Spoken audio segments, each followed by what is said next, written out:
twihuta cyane hari amakuru avuga ko ushinzwe ubutasi muri FDLR yamaze gutabwa muri yombi cyangwa se yashimuswe. Ni inkuru yihutirwa tugezeho kano kanya. Ubutasi akaba n'umusirikare cyangwa se nyine wo twavuga ko ngo ari inshuti magara cyane y'umugabo bita General Omega muri FDLR. Uyu Omega akaba ari ukuriye icyo twakwita nk'igisirikare cyose cya FDLR cyangwa se uno mutwe w'iterabwoba wa FDLR. No kuvuga ko ari we nyine ushinzwe ibikorwa byose byo bigendanye n'abitwa abasirikare.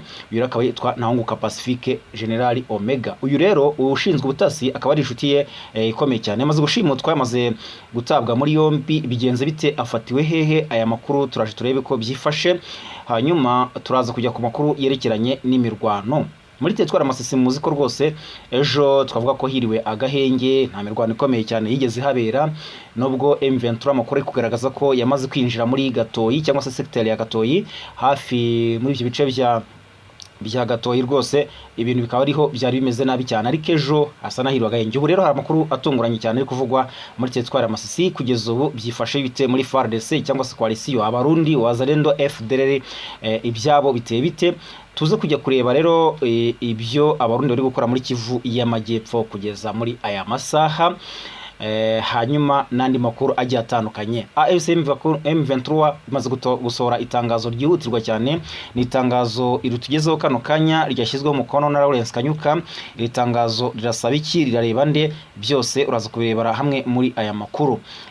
Hanyuma rero ubwo ngubwo usibye kandi iryo tangazo, turaza kuza ku nkuru nziza cyane rwose ivugwa ku gisirikare cy'u Rwanda cyangwa se nyine ku banyarwanda bose, niko twavuga kuko iyo ari inkuru nziza ku ngabo z'u Rwanda byanga byakunda iba ari na nziza ku baturage bose b'igihugu cy'u Rwanda. Namukore kuvuga rero ku mugabo mukuru w'ingabo z'u Rwanda General Mubaraka Muganga. Bimeze bite? Naye makuru byose uraza kugenda ubyumva muri aya makuru. Hanyuma mu gihugu cy'u Burundi, umucuruzi ukomeye w'umurundi akaba rero yitwa Aloyizi na Karutimana uzwi cyane nka wa Kenya, akomeje kuba mu bihe bikomeye cyane bimugoye. Baramuhora iki? Ngo baramuhora AFC M23 ndetse n'igihugu cy'u Rwanda. Ibi ngibi byo biteye bite? Aya makuru yose nandi menshi nakubwiye mu ncamake, we gusa uze kujya kuba hafi yacu ubu ninza kukubwira uko ibintu byifashe. Reka twihuta cyane duhere kuri iyi nkuru ivuga ko mbere yuko nkubwira amakuru yerekeranye n'urugamba cyangwa se nyine aturuka ku mirongo y'urugamba ligne de front, hari amakuru atuvuga ko kugeza ubu ngubu warushinzwe ubutasi muri FDLR akaba n'inshuti magara cyangwa se twita Somambike uwitwa General Omega Ntahunguka Pacifique ukuriye igisirikare cya FDLR icyo bita FOCA. Uyu mugabo rero akaba ubundi uyu mugabo akaba yitwa General Bizubishaka, bivuga ko akomoka mu karere ka Nyabihu mu burengerazuba bw'u Rwanda, niyo nkomoko ye. Uyu rero yabanye mu gisirikare cy'ingabo zatsinzwe ex-FAR za Habyarimana, rero akaba nyine kimwe yarabanyemo nyine n'uyu nguyu General Omega. Bombi baza kugira gute? Baza kujya mu burasirazuba bwa Repubulika ya Demokarasi ya Kongo kimwe n'izindi FDLR hariya nyine mu mashyamba y'uburasirazuba bwa Kongo. Bakomeza kugenda baba inshuti ndetse kugeza ubwo nyine uyu Omega ashyize mu nshingano cyangwa se agize uruhare mu gutuma uyu nguyu ahabwa inshingano zo kuba mu butasi bukuru cyangwa se mu buyobozi bukuru bw'ubutasi bwa FDLR. Ubu rero uyu General Bizubishaka yamaze gutabwa muri yombi cyangwa se yamaze gufatwa. Amakuru avuga ko yashimuswe na M23 muri teritwari ya Rucuru. Ubu rero kugeza ubu nta kiratangazwa n'aba ba FDLR. Nta tangazo barashyira hanze. Wa muvugizi wabo Kire Ngoma nta kirahavuga cyangwa se nyine undi muyobozi wese muri FDLR yaba na perezida wabo General Rumuri wo bita Byiringiro Victoire na Gaston Iyamuremye Gaston Victoire n'andi mazina menshi cyane, ntacyo nawe aragira icyo atangaza. Ndetse na M23 ubwayo kuri ritabwa muri yombi ry'uyu General Bizubishaka ntacyo irabivugaho. Ikiro cy'uruka amakuru amaze kumenyekana rwose yuko yamaze gufatwa n'abarwanyi ba M23. Rero ubutasi bwa M23 bukomeje gukora akazi gakomeye cyane ku buryo rwose bari kuvuga ko ubundi abayobozi bo muri FDLR ibyabo biri kugenda bijya mu marembera, kuko muzi ko uyu nguyu nyine urumva yarashinzwe ubutasi, yamaze gufatwa. Ubushize ubwo M23 afataga umujyi wa Goma igafata ibice bitandukanye bya Masisi, ariko cyane cyane nyine ubwo yafataga Goma igashushubikana ingabo zitandukanye zari ziri hariya muri uriya mujyi wa Goma, harimo FDLR, harimo SADC. Ubundi Goma yari yaragijwe cyane cyane SADC na FDLR, abandi bo barabunganiza mu mpande bakikije umujyi wa Goma. Nyine turavuga Barundi, tukavuga Wazalendo ndetse na FARDC, ariko cyane cyane Goma hariyo SADC hakaba na FDLR. Ubwo M23 afataga no mujyi, abantu buri wese akagenda ahunga ukwe cyangwa se bagenda batatana. Hari uwitwa General Gakwerere, nawe yisanze ku butaka bw'u Rwanda ahagejejwe na M23. M23 yaramucakiye, iraza iravuga iti rwose ni u Rwanda nimwakire umuntu wanyu. Kugeza ubwo akaba rero akomeje kugenda nyine akurikiranwa n'inkiko, abazwa uruhare rwe ashinjwa muri jenoside yakorewe abatutsi mu Rwanda mu 1994. Dore ko uyu mugabo anashinjwa kuba yaragize uruhare mu kwica Rosalia Gicanda, umwamikazi wa nyuma w'u Rwanda. Ubu rero uwo nguwo ni Gakwerere, hakaba n'abandi batandukanye, hari n'abagiye bicirwa mu mirwano. Abayobozi bakuru rero twavuga ko rwose basigaye ari mbarwa, kuko n'uyu nguyu General Omega nawe muzi ko mu minsi yashize yabitswe ko yapfuye, byaje kumenyekana yuko atapfuye nyuma, ariko rwose muzi ko yamaze iminsi bivuga ko yarashwe na mama 23 arurokoka Hamana, cyangwa se nyina rusimbuka ku munota wa nyuma hariya mu mashyamba ya Nyiragongo. Ubwo rero nuko nguko inkuru imeze, nta kindi twavuga usibye nyine ko gutegereza itangazo yaba irya M23 cyangwa se nyine aba FDL nabo bagira icyo bavuga kuri iri fatwa ry'uyu mugabo General Bizwishaka warushinzwe ubutasi muri FDL. Reka rero twihute cyane tuye makuru yerekeranye n'urugamba cyangwa se nyine imirwano. Shuti bakunzi bacu aho muri hirya no hatandukanye, reka mbabwire yuko imirwano muri Kivu y'Amajyaruguru ikomeje gufata indi ntera. Ejo nubwo hari hiriwe agahenge, ndetse ubona ko rwose bya bice za Kazinga, bya bice za Kinigi, za Cyugi, za Rukiza, bya bice za Gatoyi, za Nyabyondo nta masasu yahumvikanaga, ariko amakuru avuga ko M23 burya yamaze gucengera muri Gatoyi, muri secteur ya Gatoyi. Igice kinini cyane M23 nubwo benshi bagendaga batangaza yuko ngo M23 ngo yahite yafata, ntabwo byapfa koroha kubera ko nta gace kanini cyane, kandi noneho hakaba harimo n'igice kinini kigizwe n'amashyamba. Ayo mashyamba abarimo aba FDLR, ayo mashyamba abarimo Wazalendo, kandi bakaba ari ahantu bazi cyane, kuko nk'uko bavuga nyine Nyiragongo, hariya Nyiragongo rwose kugira ngo uve mu ishyamba ryaho byagorana cyane, kuko M23 imaze n'igikora imikwabo cyangwa se ikora ama operation kubahiga bukware, kubahigisha ubuhindu, ariko kugeza n'isaha aba FDLR baracyayarimo. Rero na hariya za Gatoyi niko bimeze, kugira ngo M23 ihafate hose birasaba yuko ibanza kugenda gake gake. Ubwo rero nuko nguko bimeze, ariko kugeza ubu rero amakuru mashya ari kuvugwa i Masisi nuko Wazalendo, FDLR, FARDC, Abarundi ngo bari guhungisha intwaro zabo, bari guhungisha ibitwaro byose rwose, za ntwaro za machine gun za 12 zose bari kugenda bazivana muri position zose cyangwa se ibirindiro byose barafitemo ibyo bice maze kukubwira, aho barafite ibirindiro hose bari kugenda bavanamo intwaro ngo bazihungisha, bashaka kwerekeza mu bice bya teritwari ya Karehe na Kariba.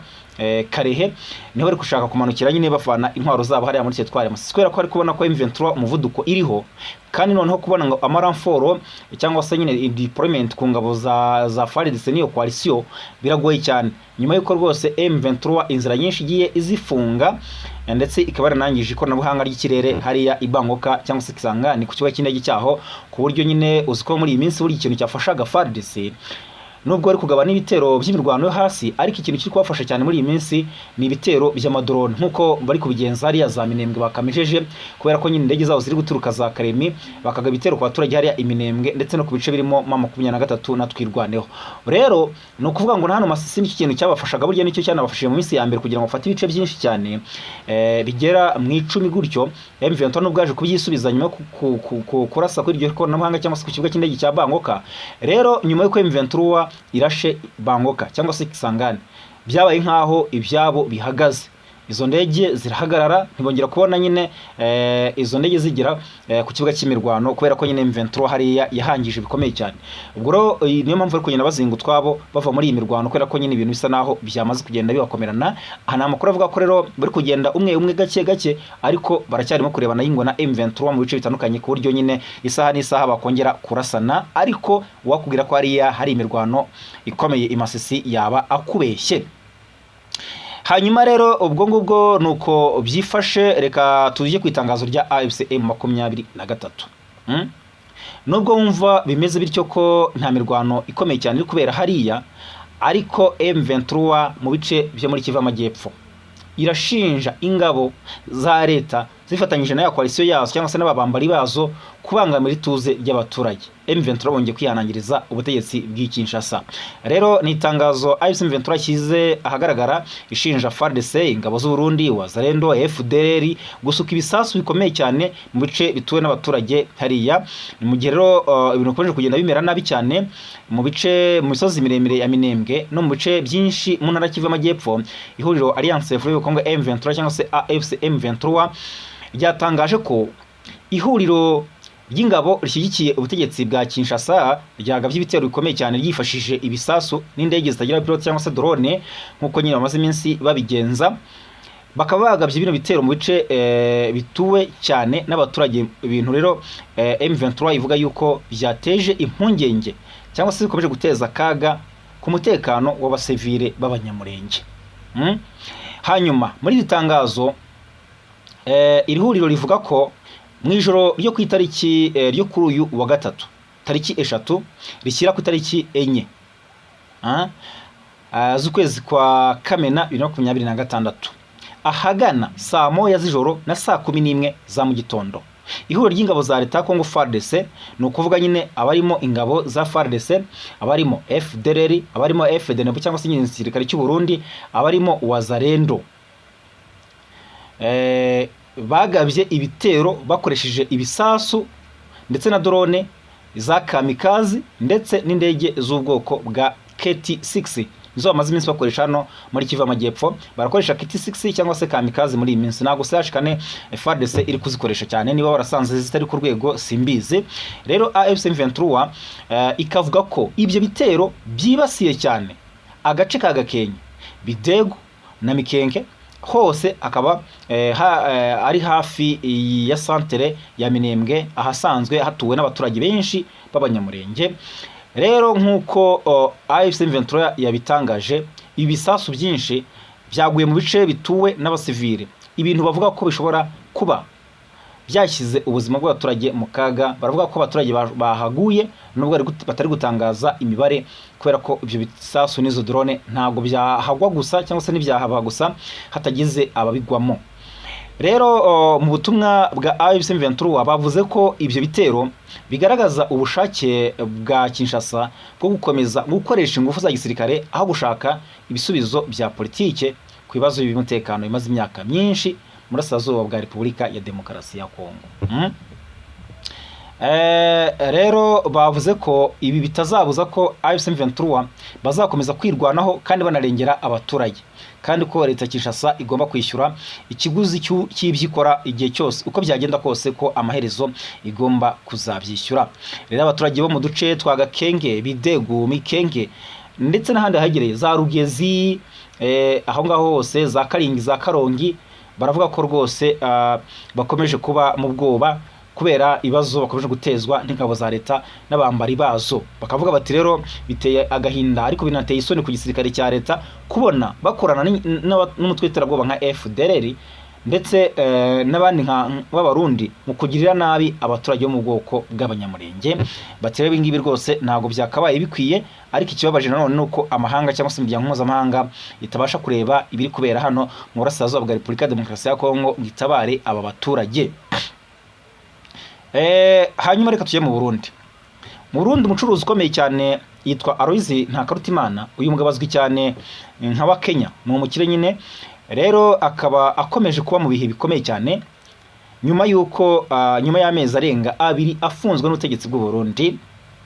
Mu rubanza abamwegereye bavuga ko rufitanye isano n'ibikorwa by'ubucuruzi mu mujyi wa Bukavu n'ibirego bimuhuza ngo n'u Rwanda ndetse na AFC M23. Wa Kenya rero wahoze ari hagati hagati ya 2015 na 2020, yarazwi cyane nk'umuntu wegereye cyane ubutegetsi bwa CNDD-FDD. Urumva ari ishyaka riri ku butegetsi n'uyu munsi, kuko Ndayishimiye yasimbuye Petero Nkurunziza, nawe nyine niwo muri iri shyaka. rero uyu mugabo yatawe muri yombi tariki 24 Werurwe 2026 nyuma y'iminsi mike avuye i Burayi. Kuva icyo gihe afungiwe muri gereza ya Mpimba i Bujumbura. Nk'uko rero amakuru yatangajwe n'umuryango Focode, uyu muryango uyoborwa n'umugabo witwa Pacifique Ninahazwe, aya makuru aravuga ko wa Kenya aherutse gusubizwa muri gereza ya Mpimba avanwe mu bitaro bya gisirikare bya Kamenge aho yarari kuvurirwa. Ayo makuru kandi akavuga ko yararembye ariko inzego z'umutekano zikamutegeka gusubira muri gereza, nubwo nyine abaganga bagaragaje impungenge ku buzima bwe. Ariko ikibazo nyamukuru gikomeje kwibazwa ni impamvu nyakuri izifungwa rye. Icyo kintu kiri gutuma nyine inkuru yongera kugaruka. Abamwegereye bakavuga ko ibibazo bye byatangiye nyuma yo kuvugwaho gushora imari cyangwa se kugura uruganda rw'inzoga zisembuye, no kuvuga nyine rw'inzoga n'ubundi rw'Ibukavu, mu gihe uwo mujyi wa Bukavu wari umaze kugenzurwa cyangwa se gufatwa na AFC M23. Muziko nyine M23 afashe Goma, ifata Bukavu, ifata Uvira. Icyo gihe rero bafata Bukavu nibwo nyine nibwo ibyo ngibyo byabaye. Aya makuru akaba yaranajyanye n'ibirego bivuga ko ngo yaba yarakoranye cyangwa se ngo yaragiranye imikoranire n'abayobozi ba AFC M23 ndetse ngo no kuba yarakoraga ingendo aza mu Rwanda. Ibyo navyo bakabimuhora. Rero nubwo nta bimenyetso cyangwa se imyanzuro y'urukiko byigeze bishyirwa ahagaragara ku mugaragaro ngo bitangazwe, abo mu muryango we n'inshuti ze bavuga ko ari ibyo biri gushingirwaho mu kumukurikirana. Umwe mu bantu begereye umuryango wa Kenya wavuganye n'iri huriro cyangwa se rishyirahamwe twakita iri nyine Focode, akavuga ko ibi birego biri kumushinjwa bitangaje urebye uburyo yarafitanye umubano wa hafi n'abayobozi bakomeye b'u Burundi, by'umwihariko noneho Perezida Evariste Ndayishimiye ndetse n'abo mu ishyaka CNDD-FDD. Rero akaba yavuze ko ibi ngibi bibabaje cyane uyu mugabo. Uyu muntu ndetse yanakomeje avuga ko umutungo wa Kenya uri gukorwaho iperereza rikomeye, ndetse ko hari impungenge z'uko ashobora kunyagwa bimwe mu byo yaratunze, ndetse ahubwo hafi ya byose bikaba byafatirwa n'ubutegetsi bwa CNDD-FDD. Bivuga ko rero haba hari amakuru y'ingenzi yaba azi ku mikoranire hagati y'abashoramari b'Abarundi n'ibera mu burasirazuba bwa Repubulika ya Demokarasi ya Kongo, cyane cyane mu bice byagenzurwaga na AFC M23. Bose bakomeje kugenda nyine bakurikiranwa gutyo. Andi makuru akavuga ko wa Kenya yaba yaratawe muri yombi bisabwe na Perezida Evariste Ndayishimiye cyangwa se Perezida wa Repubulika ya Demokarasi ya Kongo Felix Antoine Tshisekedi. Bombi aba bagabo bakaba bakekwa mu mugambi wo guta muri yombi uyu mugabo, bamushinja nyine ngo kuba nyine akorana na AFC M23 ndetse no kuba gakora ingendo aza mu Rwanda. Ntabwo byoroshye na gatoya. Hanyuma rero andi makuru avugwa rwose ku Rwanda, nakubwiraga ko ari inkuru nziza. Nuko umugaba mukuru w'ingabo z'u Rwanda General Mubaraka Muganga rwose kuri wa kane yakiriye itsinda rigizwe n'abanyeshuri n'abarimo abarimu bo mu ishuri rikuru rya gisirikare ryo mu Buhinde ku cyicaro gikuru cy'ingabo z'u Rwanda RDF mu rugendo shuri rw'icyumweru mu Rwanda. Uru rugendo rukaba nyine rwaratangiye ku tariki ya 2 Kamena 2026. Rero mu kiganiro agiranye n'iri tsinda, Jean Mubaraka Muganga yashimiye iri shuri rikuru rya gisirikare ryo mu Buhinde ndetse anashima ubufatanye bukomeye buri hagati y'u Rwanda n'Ubuhinde. Akora yagize ati rwose uruzinduko rugaragaza neza ubufatanye bukomeye kandi bugenda burushaho kwaguka hagati y'u Rwanda n'Ubuhinde, ndetse umubano ukabushingiye ku kubana ubucuti no gukorana kugiranira guhahirana ndetse no guharanira amahoro hagati yacu, ndetse akaba arimo n'umutekano n'iterambere byose. Ati ni ikintu cyiza cyane. Rero mu ijambo rye nanone Brigadier Rajnish Muha akaba ari umunyamabanga w'ishuri rikuru rya gisirikare ry'Ubuhinde, we yashimiye uburyo mu Rwanda bamwakiriye by'umwihariko nyine mu ngabo z'u Rwanda. Akaba yavuze yuko uru rugendo rwabafashije cyane mu gusobanukirwa neza ibikorwa bya RDF ingabo z'u Rwanda byo gukomeza kongera ubunyamwuga mu ngabo ndetse n'uruhare rwabo mu mutekano mu karere no ku rwego mpuzamahanga. Yanashimangiye ko rero basobanukiwe byinshi ku iterambere ry'inzego z'imiyoborere mu Rwanda ndetse n'urugendo rw'iterambere igihugu cyabo kiri kugenda cyanyuzemo. Hanyuma rero urumva ko u Rwanda rugenda rwose rugiranye imikoranire myiza n'ibihugu bitandukanye, by'umwihariko binafite imbaraga cyangwa se biteye imbere mu buryo bugiye butandukanye. Muzi ko u Rwanda kuri ubu rumaze kugirana amasezerano n'ibihugu bitatu mu bya nucleaire, harimo Uburusiya, harimo Leta Zunze Ubumwe za Amerika ndetse na Pakistan ejo bundi basinyanye. Urumva rero ko nyine u Rwanda rukomeje gukataza mu kugirana umubano mwiza n'ibihugu bitandukanye, by'umwihariko nyine bikomeye. Reka mbashimire cyane mwebwe mukunda uyu muyoboro, mukomeze nyine gukora subscribe ku batarabikora, mukande like, mukande share, amakuru yacu komeze kugenda bageraho 5 kuri 5 cyangwa se mu buryo bworoshye bwihuse.